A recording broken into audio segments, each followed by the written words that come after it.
और इसी बीच एक और बड़ी खबर है कि रक्षा मंत्री राजनाथ सिंह ने सेना प्रमुख से बात की है। डोडा में चल रहे ऑपरेशन के बारे में जानकारी ली गई है। तो इस वक्त की बड़ी जानकारी आपके टीवी स्क्रीन पर, जिस तरीके से एक बड़ी घटना घटी है, इसके बाद रक्षा मंत्री कार्यालय की तरफ से ये जानकारी दी गई है। आपके टीवी स्क्रीन पर इस वक्त हम आपको वो पोस्ट दिखा रहे हैं जिसके जरिए ये जानकारी दी गई है कि तमाम इस वक्त क्या कुछ कदम उठाए जा रहे हैं। इसको लेकर के खुद रक्षा मंत्री लगातार संपर्क बनाए हुए हैं और सेना प्रमुख से हर एक विस्तृत जानकारी ली जा रही है, क्योंकि एक बड़ी घटना और इसको लेकर के अब इलाके में क्या कुछ कदम उठाए जा रहे हैं, इसको लेकर के यहाँ पर इस वक्त आगे की रणनीति और इसी को लेकर के केंद्र सरकार भी पूरी तरीके से सतर्क है। हमारे साथ दो खास मेहमान इस वक्त मौजूद है। परिचय करवा दूं, हमारे साथ colonel retired TP Tyagi defence expert के तौर पर इस वक्त मौजूद है। इसके अलावा brigadier retired Vinod Datta defence expert के तौर पर मौजूद है। आप दोनों का स्वागत करते हुए सबसे पहले टीपी त्यागी साहब आपके पास ही आते हुए, और जिस तरीके से एक बड़ी घटना सामने आई है, हमने अपने जवानों को खो दिया, हाल में इस पूरे इलाके से जो मामले सामने आए हैं और इस घटना के बाद आपका टेक क्या रहेगा? देखिए, पिछले 3 महीने से हर हफ्ते एक ना एक ऐसी घटना हो रही है। हर बार हम ये कहते हैं घात लगाकर हमला किया, पाकिस्तान का इसमें हाथ है। इसमें कोई शक नहीं है कि पाकिस्तान का हाथ है जिस तरह के हथियार इस्तेमाल किए जाते हैं। लेकिन सवाल ये उठता है कि अगर हम इन आतंकियों को ढूंढ भी लें और मार भी दें तो क्या ये समस्या का समाधान है? समस्या का समाधान ये है कि चूंकि बार बार ऐसी घटनाएं हो रही हैं, लिहाजा इनकी पुनरावृत्ति नहीं होनी चाहिए। अब पुनरावृत्ति ना हो, इसके लिए अगर पुरानी नीतियों से काम चल जाता तो अब तक हो गया होता। इसका मतलब कोई भी आदमी समझ सकता है कि थोड़े बहुत बदलाव की जरूरत है। मैं आपके सामने 3 सुझाव रखता हूँ। मेरा पहला सुझाव तो ये है कि जम्मू एंड कश्मीर के लेफ्टिनेंट गवर्नर को बदला जाना चाहिए और एक फौजी लेफ्टिनेंट गवर्नर वहाँ पर तैनात किया जाना चाहिए। कारण ये नहीं कि मैं उनके खिलाफ हूँ, मैं ये कहना चाह रहा हूँ कि सिविलियंस को इस बात का एक रात का भी तजुर्बा नहीं होता उस ग्राउंड बंकर में बिताने का जहाँ पे आर्टिलरी शेलिंग चल रही हो। लिहाजा ये वाला स्टेट जहाँ पे आतंकवाद सबसे ज़्यादा है और जहाँ लाखों की संख्या में हमारे फौजी तैनात हैं, वहाँ का गवर्नर फौजी होना चाहिए। दूसरा मेरा ये कहना है कि एक कमांड होनी चाहिए। जैसे हम अपनी फौज के अंदर थिएटर कमांड बनाने के लिए कह रहे हैं, यानी कि आर्मी, नेवी, एयरफोर्स तीनों को एक साथ मिला के, किस लिए? इसलिए कि रिएक्शन टाइम कम से कम हो। अब कश्मीर के अंदर जो हमारे पैरामिलिट्री फोर्सेज है, बीएसएफ हो या सीआरपीएफ हो या सीआईएसएफ हो, ये होम मिनिस्ट्री में आते हैं। फौज का सिपाही डिफेंस मिनिस्ट्री में आता है। पुलिस का कांस्टेबल जेएंडके एडमिनिस्ट्रेशन के अंदर आता है। इनको मिला के बजाय जॉइंट ऑपरेशन के सिंगल यूनिफाइड कमांड में ऑपरेशन चलनी चाहिए, ताकि रिएक्शन टाइम कम हो और आतंकियों को भागने का मौका ही ना मिले। और तीसरा और बड़ा इम्पोर्टेंट पॉइंट वो ये है कि जब टीआरएफ ने हमला किया श्रद्धालुओं के बस पर, तो एक आदमी ने 6000 रुपए के लालच में जगह बता दी। दूसरी जगह जब हमला हुआ तो घर में एक अलमारी के नीचे बंकर मिला।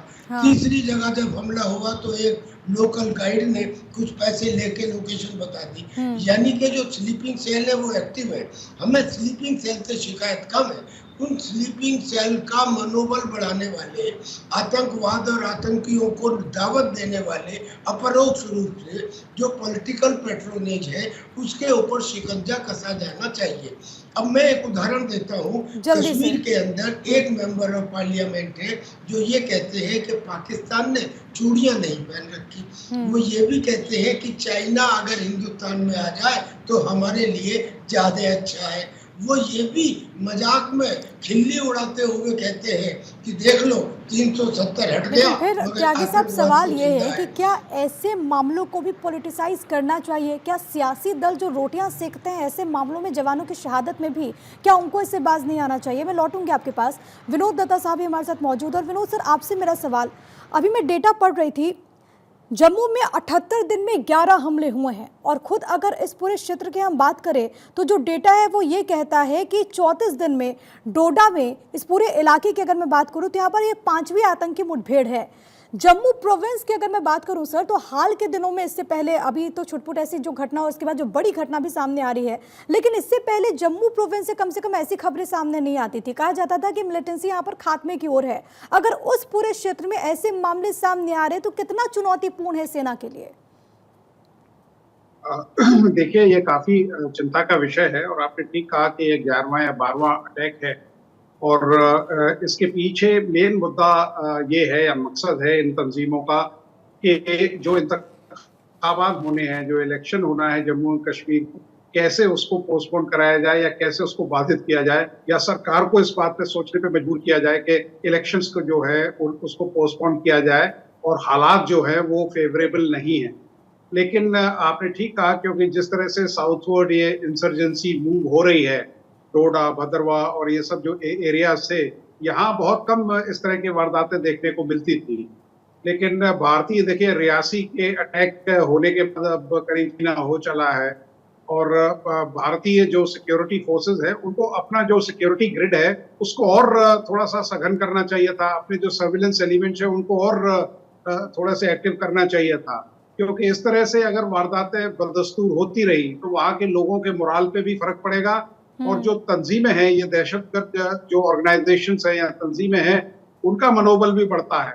तो भारत को चाहिए कि थोड़े से स्टर्न एक्शन ले, क्योंकि अभी जैसी सूरत हाल देखने को मिल रही है तो लग रहा है कि साहब सिचुएशन कंट्रोल में नहीं है। और रही बात स्लीपर सेल्स की या जो सिंपैथाइजर्स है उन पे शिकंजा कसना चाहिए। लेकिन अगर कोई क्या मानते हैं, क्योंकि तो आपने इस बात का जिक्र किया कि चुनाव की वजह से भी हो सकता है कि ऐसी वारदातों में इजाफा हुआ हो। इससे पहले लोकसभा के चुनाव के दरमियान हमने देखा कि कितनी बड़ी संख्या में वोटर्स जम्मू कश्मीर से अपने घरों से बाहर निकले, उन्होंने अपने मताधिकार का प्रयोग किया। और अभी विधानसभा चुनाव को लेकर के तैयारियां, क्या इसी को लेकर के एक बौखलाहट है इन आतंकियों के भीतर? विनोद सर, मुझे लग रहा है शायद यहाँ पर दिक्कत आ रही है इसी सवाल के साथ। जी विनोद सर। तो जिस तरह का चुनाव में टर्नआउट देखा गया था, लोग बढ़ चढ़ के इसमें हिस्सा ले रहे हैं। अगर आप पहले वाली स्थिति में भी जाए तो आपको देखने को मिलेगा कि केवल 5 डिस्ट्रिक्ट थे नॉर्थ कश्मीर के जिनमें आतंकवाद ज्यादा प्रचुर उसमें था और 15% आबादी या आवाम ऐसा था जो उनके सिंपैथाइजर्स थे या उनका साथ देते थे। लेकिन ये जिस तरह से साउथवर्ड जो इंसर्जेंसी का मूवमेंट हुआ है, ये काफी चिंता का विषय है, क्योंकि देखिए वो जो जम्मू रीजन है वो काफी डेंस है, तो वो ये नहीं चाहते कि साहब वहां कोई डेवलपमेंट हो। तो ये सब चीजों को ध्यान में रखते हुए जो इंडियन आर्मी में, देखिए आर्मी चीफ ने भी अभी पीछे, होम मिनिस्टर ने भी एक मीटिंग बुलाई थी जिसमें लेफ्टिनेंट गवर्नर साहब थे, chief of the army staff वगैरह भी थे, एनएसए भी थे। तो उसमें ये डिसीजन लिया गया था कि अब हमारा जो सिक्योरिटी ग्रिड है उसको और सघन किया जाए, जो हमारी ट्रुप्स हैं उनको और रीडिप्लॉय किया जाए और जो बाकी सीएपीएफ हैं उनको भी डवटेल किया जाए इस पे, क्योंकि यकीनन ये एक चिंता का विषय है। और मेरे अपने जो तासुरात है या विचार हैं,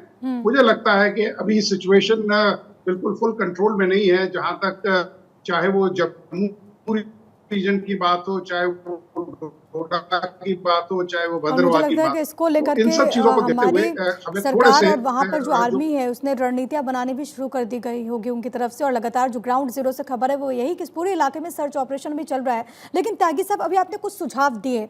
बड़ी बात ये कि हाल में जो घटनाएं सामने आई हैं उसमें ये बात भी निकल करके सामने आई कि लोकल सपोर्ट भी कहीं ना कहीं आतंकियों को मिलता आया है। उन लोगों का क्या इलाज है जो कि खाते तो हमारे देश के हैं लेकिन फिर गद्दारी करते हैं? मैडम, बगैर लोकल सपोर्ट के क्या ऐसा पॉसिबल है कि 144 करोड़ के हिंदुस्तान में और कश्मीर के अंदर जहां लाखों की फौज तैनात है, कोई आतंकी घुसाए और एक्शन ले ले? बगैर लोकल सपोर्ट के तो पॉसिबल ही नहीं है। लेकिन लोकल सपोर्ट को जो प्रोत्साहित करते हैं, जो उनका मोराल बढ़ाते हैं, एक्शन पहले उन पे लिया जाए या लोकल सपोर्ट पे। मान लीजिए हमने 4 स्लीपिंग सेल को न्यूट्रलाइज कर भी दिया, तो क्या जो पीछे से उनको सपोर्ट करने वाले हैं उनके ऊपर एक्शन हुआ क्या? इसलिए मैंने आपको कहा कि इनको जो पॉलिटिकल पैट्रोनेज है उनको अभिव्यक्ति की आज़ादी में ऐसी बात कहने की इजाज़त नहीं देनी चाहिए। उनका खुला घूमना या जेल के बाहर रहना या जिंदा रहना इस देश के खिलाफ है, देशद्रोह है। और मैंने आपको बताया बाकायदा कि आप उसे आइडेंटिफाई कर सकते हैं। मैं चूंकि एक सिपाही हूँ, लड़ाई लड़ी है, वीर चक्र प्राप्त हूँ, इसलिए मैं इन चीज़ों को समझता हूँ। और आज का जो जवान सेना का तैनात है सरहद पर, वो भी समझ रहा है कि ये हो किसकी वजह से रहा है। ये हो रहा है, मैं नाम लेता हूँ, फारूक अब्दुल्ला। यही वो आदमी है जिसने ये कहा कि पाकिस्तान ने चूड़ियाँ नहीं पहन रखी। यही वो आदमी है जिसने कहा कि चाइना आ जाए तो अच्छा है, हिंदुस्तान की हुकूमत में उनकी हुकूमत हो। और यही वो आदमी है जिसने कहा कि देख लो क्या 370 हटने के बाद आतंकवाद खत्म हो गया।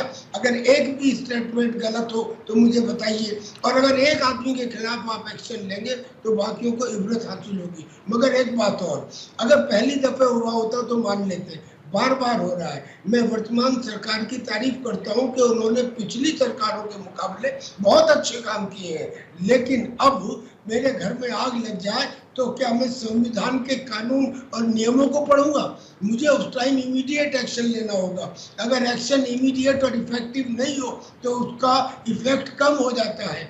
हमारे पास स्टैंड ऑफ कैपेबिलिटी है। स्टैंड ऑफ कैपेबिलिटी का मतलब ये कि अपनी जमीन से रह के हम दुश्मन की जमीन पर हमला कर सकते हैं। जो उनके लॉन्च पैड है, उनकी पूरी लॉन्गिट्यूड लैटिट्यूड हमें मालूम है, उनके ऊपर तुरंत एक्शन लिया जाए। और हमारे पास वो ड्रोन है जिनमें 12-12, 16-16 घंटे उड़ने की क्षमता है। वो अगर कंटिन्यूअस सर्विलेंस करें उस डेंस एरिया में, जिसको हम कहते हैं कि जंगलों का फायदा उठा के भाग गए, अरे भाग गए तो उसका रास्ता हमें निकालना पड़ेगा ना। वो ड्रोन वहां पे रहे, कोई आतंकी चाहे गुफा में छुपा हो चाहे बंकर में हो, वो 1 दिन बाद 2 दिन बाद तो बाहर निकलेगा, मूवमेंट होगा, मूवमेंट को कैच करें। और अगर जरूरत हो तो मैं तो कहता हूँ मामूली एरिया वेपन, आर्टिलरी गन का भी वहां पर इस्तेमाल किया जाए उस जंगली एरिया के अंदर। लेकिन बार बार तो नहीं देख सकते, लड़ाई चल नहीं रही, युद्ध हो नहीं रहा, सिपाही मारे जा रहे हैं। बेकार में लगता है कि फिजूल में जान दे रहे हैं हम लोग नीतियों की वजह से। मैं आपका गुस्सा समझ सकती हूँ त्यागी साहब, और यकीन मानिए इस वक्त हर एक देश का बाशिंदा इसी गुस्से में है और हर कोई यही कह रहा है कि जवाब दो उन आतंकियों को। मैं लौट रही हूँ आपके पास। इसी बीच एक बड़ी खबर है, वो अपने दर्शकों को हम बता देते हैं। एलजी मनोज सिन्हा ने जवानों की शहादत पर दुख जाहिर किया है। बहादुर सैनिकों को श्रद्धांजलि देते हुए एलजी मनोज सिन्हा, शोक संतप्त परिवारों के प्रति मेरी संवेदनाएं, ये उन्होंने कहा। हम अपने सैनिकों की शहादत का बदला लेंगे, ये भी उन्होंने भरोसा दिया है। साथ ही साथ वो कहते हुए कि आतंकियों के नापाक मंसूबों को विफल करेंगे। ये उनका पोस्ट आपकी टीवी स्क्रीन पर, जिसके जरिए वो श्रद्धांजलि देते हुए और ये कहते हुए कि हम बदला लेकर के ही रहेंगे। शोक संतप्त परिवारों के प्रति संवेदनाएं जाहिर की गई है एलजी मनोज सिन्हा की तरफ से। उन्होंने सिलसिलेवार तरीके से ये पोस्ट किया है और 2 खास मेहमान हमारे साथ लगातार बने हुए हैं। विनोद सर, आपके पास आते हुए, क्योंकि जिस तरीके से एक बड़ी घटना देखने को मिली है, लगातार श्रद्धांजलि, शोक संतप्त परिवारों के प्रति हर कोई संवेदना जाहिर करते हुए, लेकिन अब देश की मांग है कि शहादत का बदला लिया जाए। हाँ बिल्कुल ठीक। देखिए विनोद सर, आपकी आवाज़ नहीं आ रही, मुझे लगता है यहाँ पर कुछ इशू है। मैं लौट रही हूँ आपके पास, लेकिन त्यागी साहब यही सवाल कि अब देश कह रहा है कि इन शहादत का बदला लिया जाए और एक एक को चुन करके मारा जाए। देश जो कह रहा है वो इससे एक कदम आगे है। बदला लिया जाने का मतलब तो ये हुआ कि जिन 2-4 आतंकियों ने हमला किया उनको मार दिया जाए, लेकिन वो तो सफिशिएंट है ही नहीं। इससे पहले भी तो आतंकी मारे गए हैं, जितने आतंकी मारे गए हैं उतने ही पकड़े गए हैं। आवश्यकता ये है कि इसकी पुनरावृत्ति ना हो, यानी कि ये आतंक का हमला दोबारा ना हो, और दोबारा ना हो उसके लिए हमें पहले तो इफेक्टिव जवाब देना चाहिए, जो मैंने आपको बताया। और एक दूसरी बात ये है कि जो पूर्व सैनिक है अगर उनको बॉर्डर एरिया में थोड़ी बहुत जमीन देके बसा दिया जाए, 60,000 पूर्व सैनिक भरी जवानी में हर साल रिटायर होते हैं।